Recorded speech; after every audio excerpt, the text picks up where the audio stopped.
I was traveling recently and observing the people in this new locale.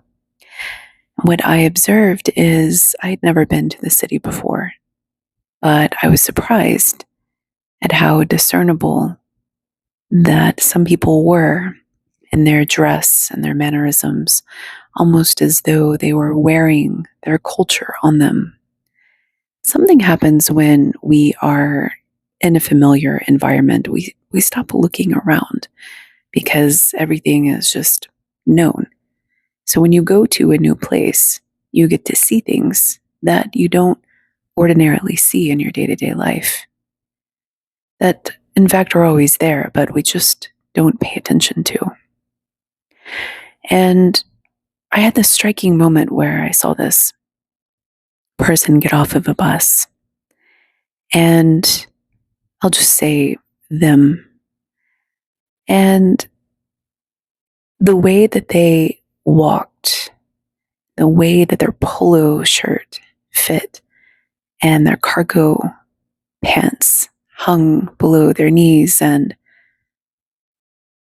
the short buzz cut hair that they had, and the heavy set nature, I almost felt like I knew them. And I almost felt as though I knew what kind of music they listened to. And I knew their, perhaps, sexual orientation. And I knew so much about them just by their stature and their subculture and their genre that was advertising these details. And it reminded me of the spiritual awakening community. How if you're not wearing mala beads or flowy clothes or have a certain tenderness to you, you can easily be put into a different bucket. In fact, what I find is that if you don't advertise your spirituality and you don't carry that embodiment and that discernible wisdom and tenderness, that people don't always see you, because what they're looking for is almost like a magazine insert, just a quick glance and an easy categorization. It's all subconscious. It's not that we're all sitting down doing this, but I remember being gifted this piece of wisdom by an architect who I met in Costa Rica. We were staying at the same Airbnb, and she told me, you need a box. People like boxes. And many of us, including a lot of my listeners, you might be one of them, resist the boxes. We don't like them. We feel confined by them, and it's suffocating there. But to this architect's point, people need the SEO keywords in order to find you in today's world. Sure, you can go and launch your channel, but nobody can find you if you're not using keywords. And even then, if your keywords don't match the actual genre very well, I've lived this, I'm still living it sometimes, then it's hard for the algorithm to learn who to suggest your content to. This is just the limitation of our current realities. So as a result, when you put yourself into a box like spirituality, there's a certain mode of expectation of how you're going to behave and how you travel, where you go, what conversations you have. This is very evident in places like conscious communities, where people will travel all around the world but are united by certain topics. And as a result, it gives you a code of ethics. But what happens when that code or those social mores are less than what we are yearning to become. One thing that I noticed working briefly at a conscious community as a fill in property manager, I got to interface with people from all around the globe, every continent, and all of them were united by this idea of consciousness. And the way that this was actually expressed was very unique to the subgenres and the person's affiliations and interest and things of that nature. But the one thing that was not unique was this general demeanor of tenderness. I keep coming back to this because everybody is so sweet, so kind, thoughtful, generous, and the edges are soft.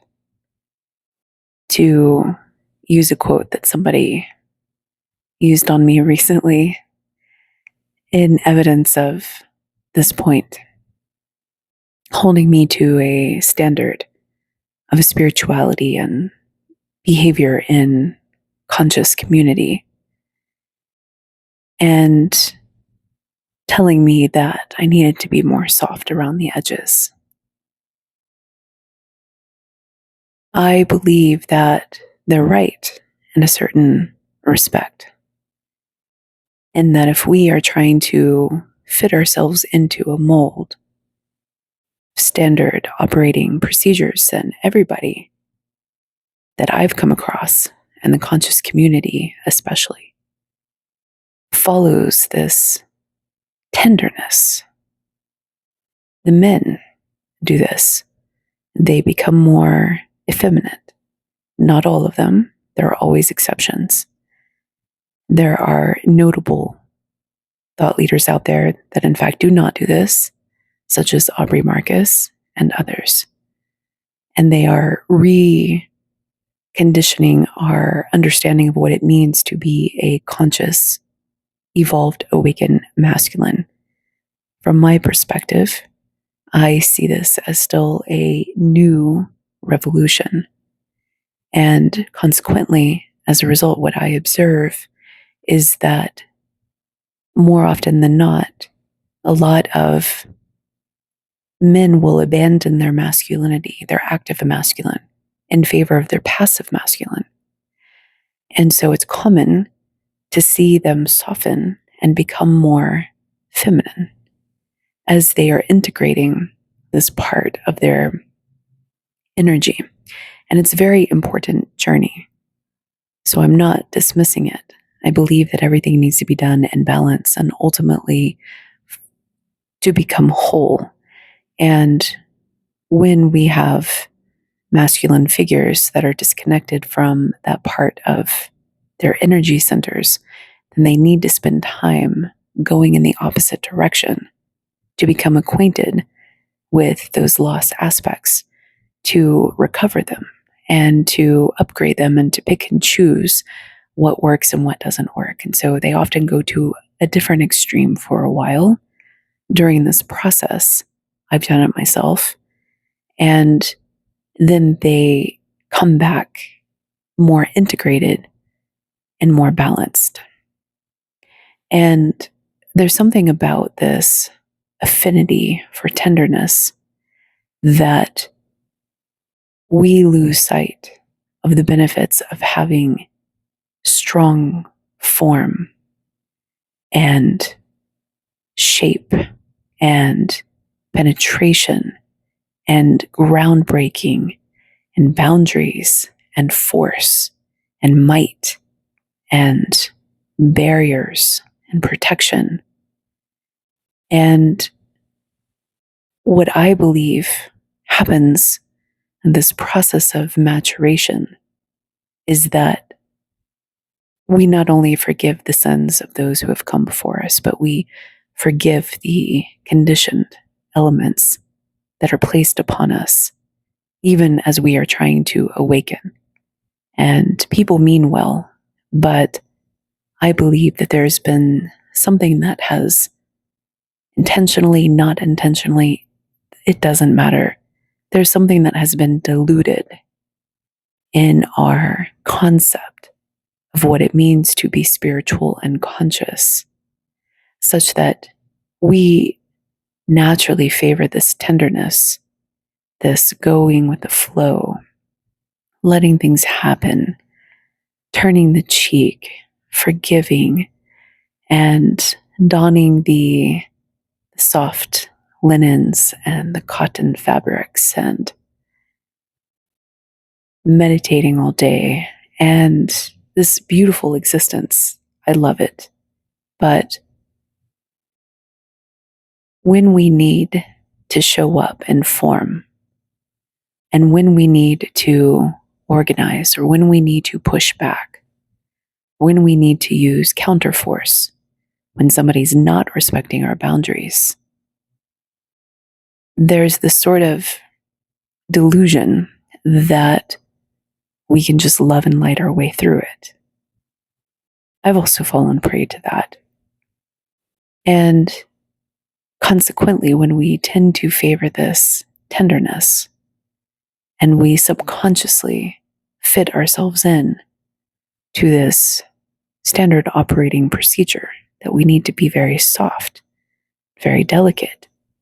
And similarly, you see that a lot of the women, not all of them, there are notable examples of the empowered feminine archetype that is fully immersed in her Kali-esque goddess nature or dark femme or many, many, many elements of being this warrior woman.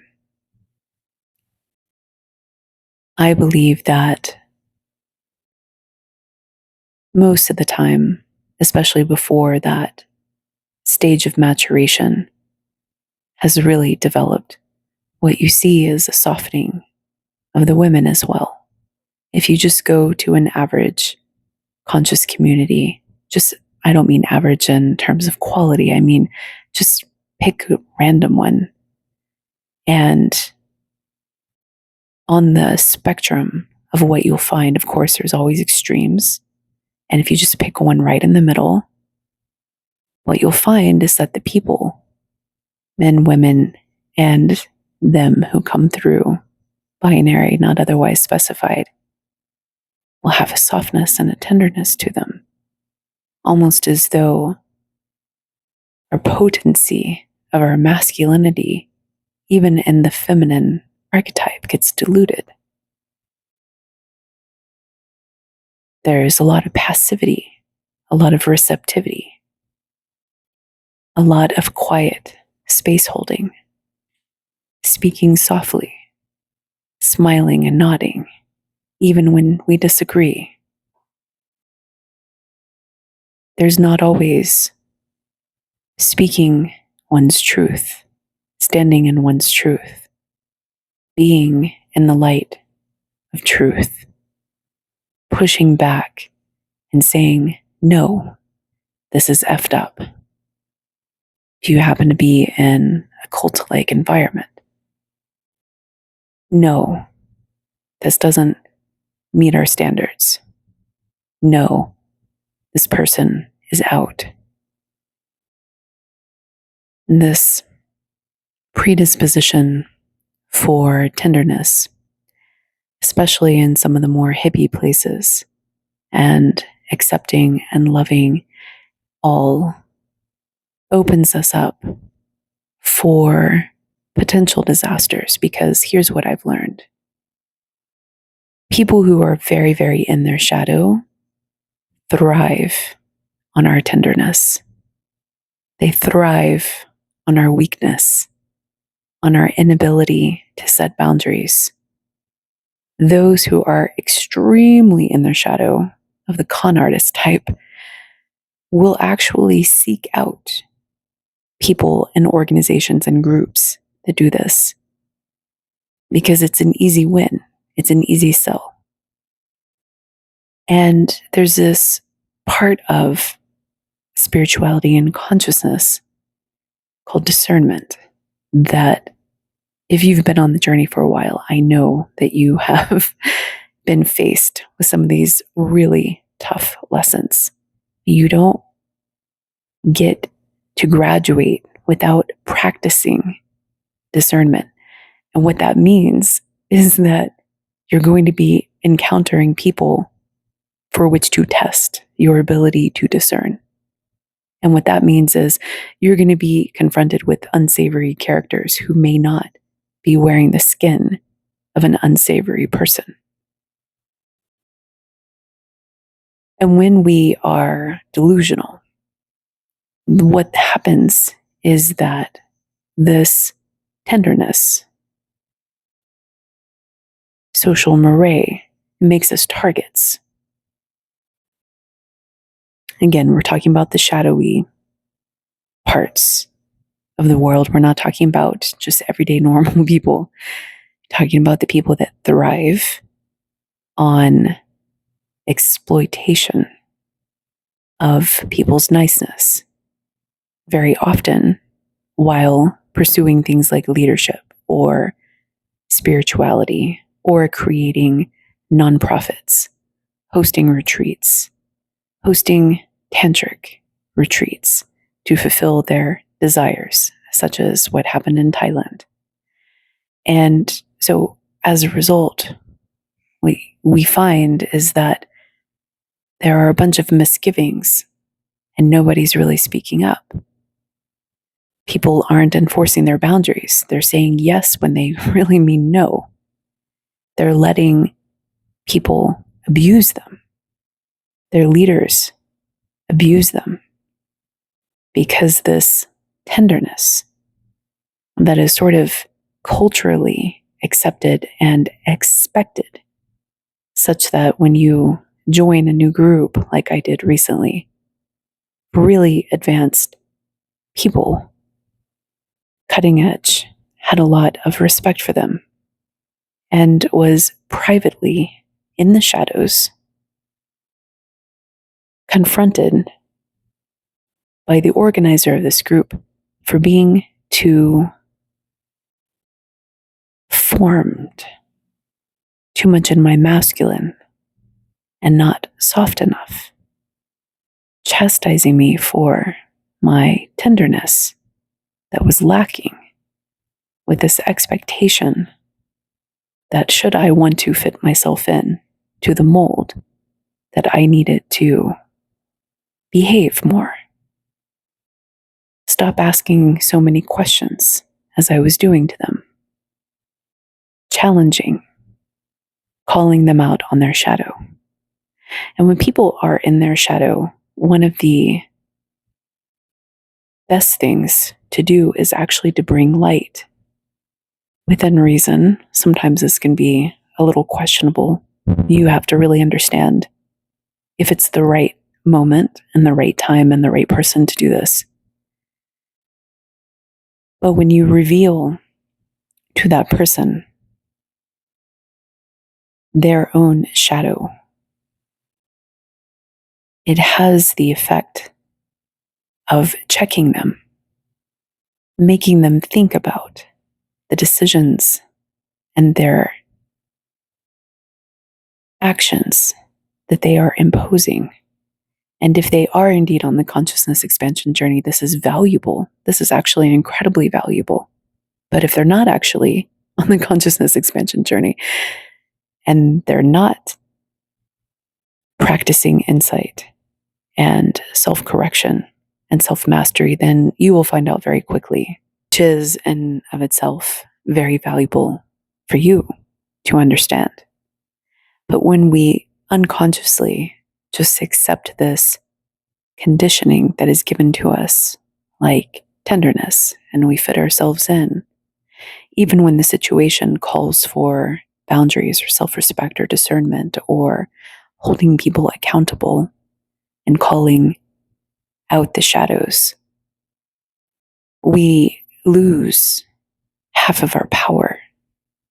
We lose half of our ability to shape and mold reality. There's this wonderful quote in Wild Wild Country, the documentary about a cult gone wrong. I highly recommend it because this is exactly what I'm speaking to and more. This is just one manifestation of how things can go so horribly wrong in a spiritual awakening community. And the quote, I believe, is not originally from the documentary, but that's where I heard it first. And I would like to leave it with you, which is, evil prevails when good men say nothing. Evil prevails when good men say and do nothing.